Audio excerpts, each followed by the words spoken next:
Muy buenos días, apreciados amigos y hermanos. Hoy es viernes 7 de mayo y le damos gracias a Dios porque nos ha cuidado durante toda esta semana, nos ha protegido y nos ha permitido llegar hasta el día de hoy con su bendición, con su cuidado, y ya está cerca las horas del día santo de Jehová. Así es, amor, qué bendición poder decir que ya casi veremos estas horas. Vamos a poder disfrutar con nuestro Dios en comunión con Él, pero mientras tanto nos preparamos en este maravilloso día de preparación. Con ustedes, Stephanie Franco y Eric Colón. Bienvenidos.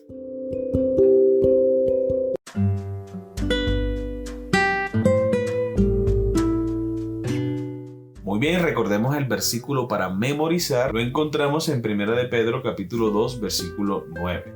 Mas vosotros sois linaje escogido, real sacerdocio, nación santa, pueblo adquirido por Dios, para que anunciéis las virtudes de aquel que os llamó de las tinieblas a su luz admirable. Amén. Qué hermoso versículo de la Biblia. El Señor nos ha escogido para ser una nación santa, un pueblo adquirido por su sangre preciosa. Amén. Para estudiar y meditar. Dios no hace distinción por causa de nacionalidad, raza o casta. Él es el creador de toda la humanidad. Por la creación, todos los hombres pertenecen a una sola familia y todos constituyen una por la redención. Cristo vino para derribar el muro de separación, para abrir todos los departamentos de los atrios del templo, a fin de que toda alma tuviera libre acceso a Dios. Su amor es tan amplio, tan profundo y completo que lo llena todo. Arrebata de la influencia satánica a aquellos que fueron engañados por sus seducciones y los coloca al alcance del trono de Dios, al que rodea el arco iris de la promesa. En Cristo no hay judío, ni griego, ni esclavo, ni hombre libre. Lee 1 de Pedro capítulo 2 versículos 9 y 10 para descubrir los 4 títulos que Pedro aplica a la iglesia. La mayoría de estos títulos se refiere a los siguientes textos del Antiguo Testamento que se refiere a Israel. En Éxodo capítulo 19 versículo 6 e Isaías capítulo 43 versículo 20. ¿Qué enfatiza cada uno de estos títulos sobre la relación de la iglesia con Dios? Por ejemplo, el título Pueblo Escogido enfatiza el hecho de que Dios eligió a la iglesia y tiene un destino específico para ella. Primera de Pedro capítulo 2 versículos 9 y 10.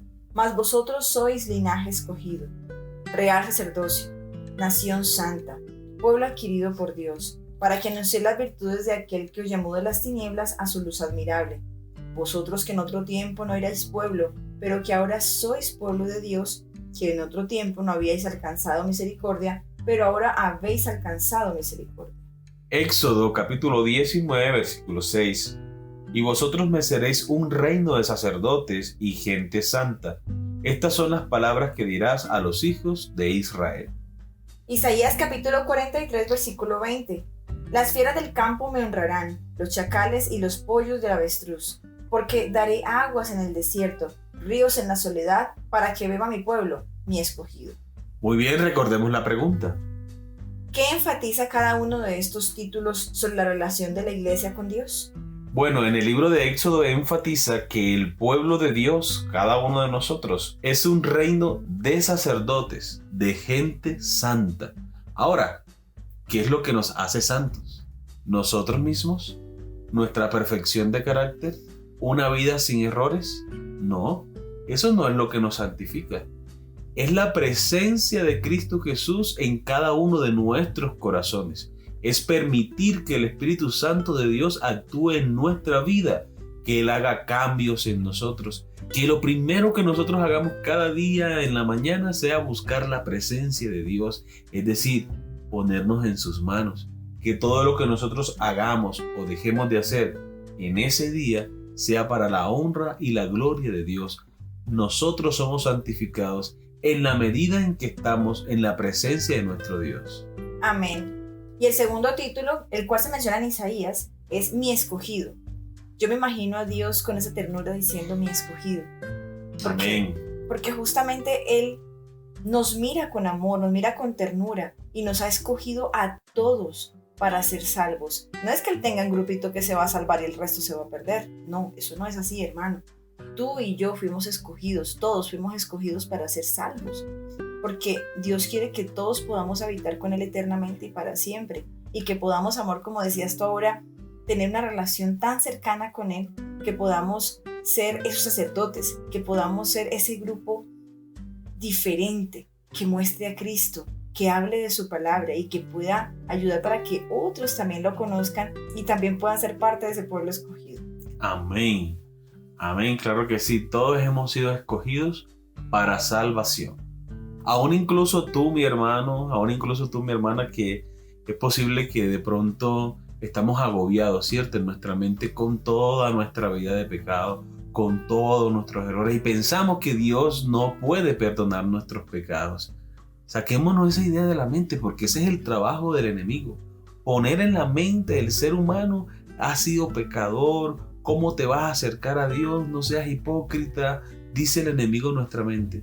Pero es todo lo contrario. Dios está dispuesto a recibirnos, así como en la parábola del hijo pródigo. El padre está dispuesto a esperar a sus hijos con los brazos abiertos. Amén.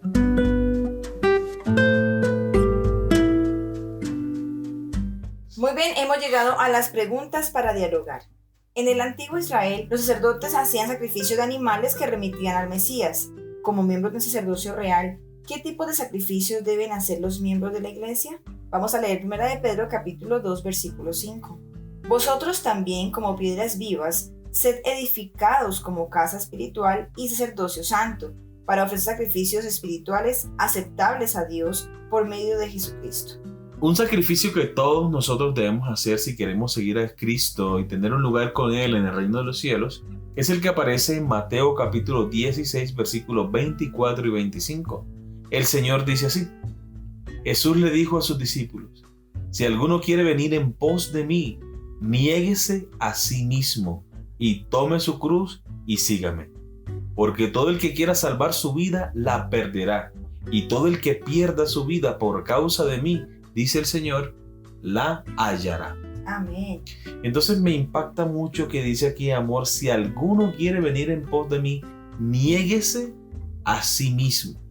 Es decir, ya nuestros planes no son nuestros planes, son los planes de Dios. El mismo apóstol Pablo decía: ya no vivo yo, ahora vivo Cristo en mí. Así que todos los planes que yo tenía, todos mis sueños y todos mis anhelos, los pongo en las manos de Dios para que Él los apruebe o los desapruebe, de acuerdo indique su santa y divina providencia. Amén. Ahora nosotros estamos en las manos de Dios. Ahora nosotros queremos hacer la voluntad de Dios, representar a Cristo en esta tierra siguiendo su ejemplo, sobre todo siendo humildes, sobre todo sirviendo a los demás y sobre todo amando a las demás personas, enseñándole este mensaje de salvación. Amén. Dios separó a Israel del mundo a fin de que pudiera ser una nación santa. También debía compartir las verdades de la salvación con el mundo. Lo mismo puede decirse de la iglesia actual. ¿Cómo es posible estar separado del mundo y al mismo tiempo estar en condiciones de compartir el evangelio con el mundo? ¿Cómo nos ayuda la experiencia de Israel y el ejemplo de Jesús a responder esta pregunta?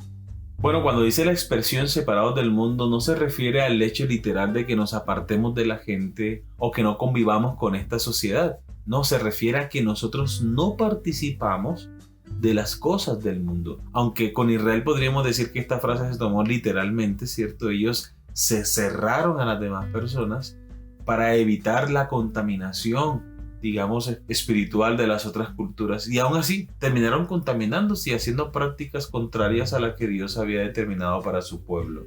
Pero nosotros sabemos que nosotros no debemos apartarnos de las personas, sino que debemos abstenernos de todas esas prácticas pecaminosas, de todas esas prácticas que Dios no aprueba.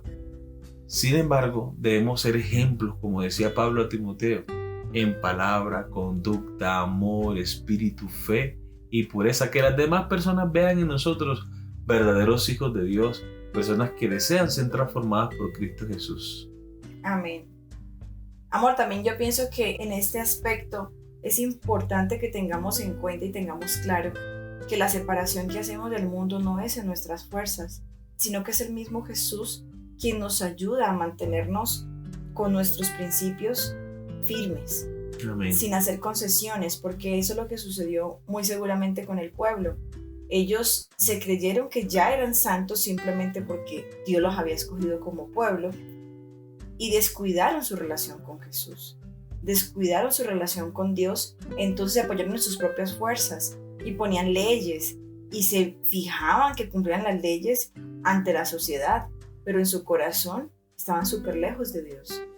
Entonces, cuando eso sucede, podemos ser miembros de iglesia, podemos tener un cargo de hecho, pero aún así estar perdido dentro de la iglesia, porque perdemos de vista a Jesús. Aquí es importante que tengamos en cuenta que nosotros no tenemos la habilidad de mantenernos separados del mundo por nuestra propia cuenta. ¿Por qué? Porque nosotros como seres humanos nos hemos acostumbrado tanto al mal que nuestro corazón tiende al mal.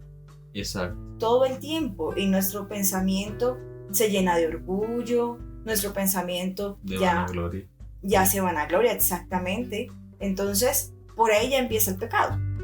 Exacto. Si nos damos cuenta, por ahí ya empezamos a pecar.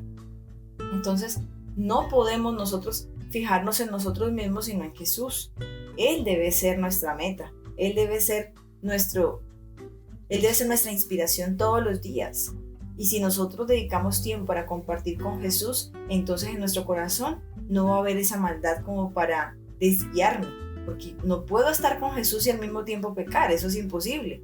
Si yo estoy con Jesús y yo permanezco con Él cada segundo de mi vida, entonces estoy asegurándome que estoy cumpliendo su palabra, pero Amén. no porque yo lo esté luchando por mis propias fuerzas, sino porque yo estoy peleando la batalla de la fe. Lo demás lo hace Jesús. Así es. Entonces es importante que lo tengamos en cuenta porque somos ese pueblo escogido por Dios. Entonces acerquémonos a Jesús. Amén. Dios siempre mantuvo un remanente con el antiguo Israel. Piensa en Elías y el remanente que existió durante su época, en el primer libro de Reyes, el capítulo 19. Observa especialmente el versículo 18. Porque a menudo es más fácil ser fiel a Dios en medio de gente mundana que entre los que apostatan de nuestra familia de la iglesia. Bueno, amor, yo no estaría tan seguro de decir que sería más fácil, porque dar testimonio de Dios en medio del pecado, ¿cierto? Siempre uno es objeto de señalamientos, de burlas. Claro que eso no sucede todo el tiempo. Cuando nosotros nos mostramos cristianos genuinos, verdaderos, esto es digno de admiración, porque la gente lo nota, ¿cierto? La gente examina la vida de la persona de pies a cabeza. Examina cómo se viste, examina cómo habla, examina cómo se comporta, examina cómo es su trato del esposo hacia la esposa o viceversa, examina el hogar, examina el ambiente familiar de ese hogar cristiano. Y cuando descubren que es un cristiano verdadero, que es una familia unida, la gente del mundo siente admiración. La gente del mundo quiere estar cerca de esa familia cristiana. Es más, solicita oración, solicita ayuda, solicita incluso que le muestren la salvación por medio del estudio de la palabra de Dios. Pero, ¿cómo se logra esto? Mediante un testimonio genuino, mediante una comunión permanente con Dios. Porque si nosotros decimos ser cristianos, pero no vivimos de acuerdo a la fe que profesamos, las personas mundanas, ¿cierto? Como solemos decir, nos van a señalar, nos van a criticar. ¿Y qué podríamos decir de las personas que apostatan de nuestra iglesia? Generalmente las personas critican, ¿cierto? Como ellos ven que las personas se esfuerzan, que tratan de salir adelante en su vida cristiana, siempre encuentran una forma de cómo criticar. Y como dice una frase muy conocida, es que el ladrón juzga por su condición. Entonces, como la persona que apostató cometió un pecado, cometió un error, se apartó del Señor, entonces piensa que todos los demás están en la misma situación y no son capaces de ver más allá de sus narices. No han comprendido de que estas personas se esfuerzan porque anhelan un lugar con Cristo Jesús en el reino de los cielos. Ahora, no estamos diciendo que todas las personas que han apostatado de la fe tienen un corazón resentido con la iglesia o con la hermandad. No. Pero esto es lo que suele pasar. Así que el Señor ha dicho en su palabra, en el mundo tendréis aflicción, pero confiad, yo he vencido al mundo. Amén. Como resumen, el verdadero Israel de Dios, ya sea antes o después de la cruz, es el Israel de la fe. Gente que vive en una relación espiritual de pacto con Él. Estas personas actúan como representantes del Señor al presentar al mundo el evangelio de su gracia salvadora. Muy bien, queridos amigos y hermanos, hemos llegado al final de la lección. Espero que haya sido de gran bendición para ustedes como lo ha sido para nosotros. Y recuerden nuestra cita para el día de mañana con una nueva lección. Que Dios te bendiga.